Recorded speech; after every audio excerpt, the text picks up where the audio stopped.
Hello, students. Welcome to Modern High School e-classes. We have already completed 3 lessons from Flamingo book. Now we are going to start chapter 4, The Rat Trap, written by Salma Legaloff. So let's talk about the author of the lesson. Salma Legaloff, born in 1858 and died in 1940, was a Swedish writer whose stories have been translated into many languages. A universal theme runs through all of them, a belief that the essential goodness in a human being can be awakened through understanding and love. The story is set midst the mines of Sweden, rich in iron ore, which figure large in the history and legends of that country. The story is told somewhat in the manner of a fairy tale. So let's begin with the story. The rat trap seller used to collect junk from the stores or big farms, and out of that waste material which he would collect, he would make these traps in the odd minutes, means when he was free of all his other works.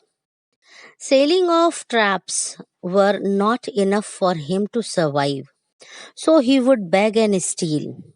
Life was very difficult for him.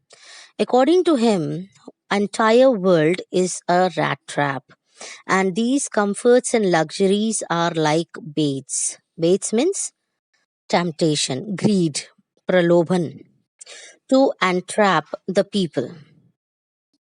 This thought made him happy and satisfied because he was deprived of all these things. Once, when he was wandering, he found a cottage. He knocked the door so that he could get shelter for the night. He got a warm welcome from the host. The host offered him food and tobacco also. Not only food and tobacco, the crofter played with the rat trapper a game named Jules and shared his secrets of his earning of 30 kono, which he collected by selling milk. Next day, the host left the house together, but after half an hour, he came back and stole Crofter's money. He left Corno's house and walked through the woods.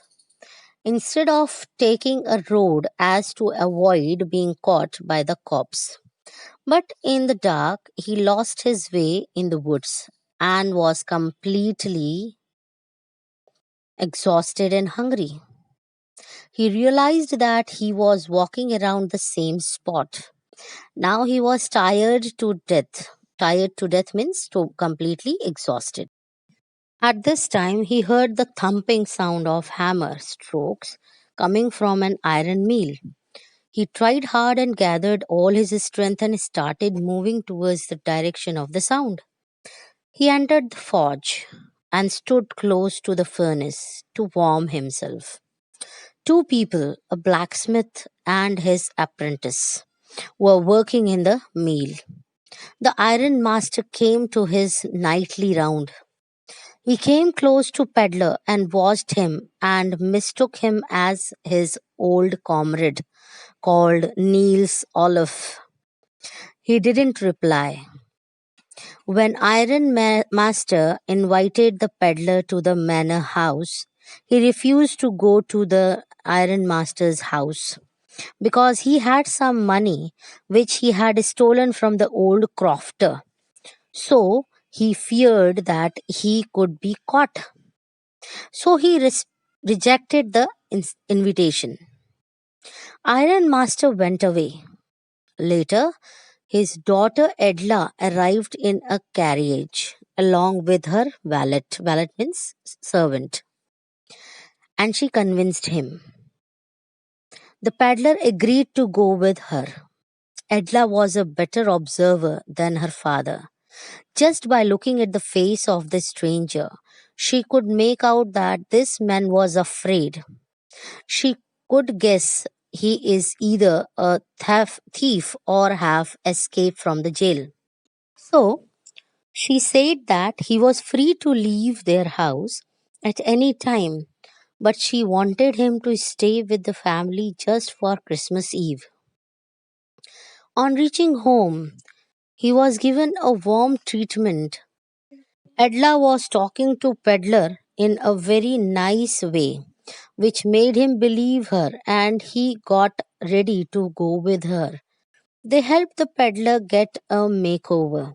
The servant gave him a haircut, shaved him, and gave him a bath. He was given Iron Man's suit to wear. After this, the Iron Man realized he had made a mistake. The peddler was not his comrade. So, the Iron Master thought he was a fraud and decided to turn him in. Edla insisted her father on letting him stay and celebrate Christmas with them. Her father agreed and they celebrated Christmas together. Edla served food to the peddler. He was given Christmas presents which he thankfully received. Next morning, the Iron Master and his daughter went to church. There, they got this news that the peddler was a thief. He had robbed the old crofter. The Iron Master was sure that the peddler must have made away with their silver. But when they reached home, peddler had left and he had left a Christmas present for Edla. Edla opened the present. She was happy to see that the peddler had left the crofter's money behind and a letter for her. He thanked her for her kindness. Lastly, he signed the letter Captain Vaughn's table. Children, that's the end of our chapter. I hope you all have understood by watching today's video carefully and listening well. I'll meet you again with the next chapter.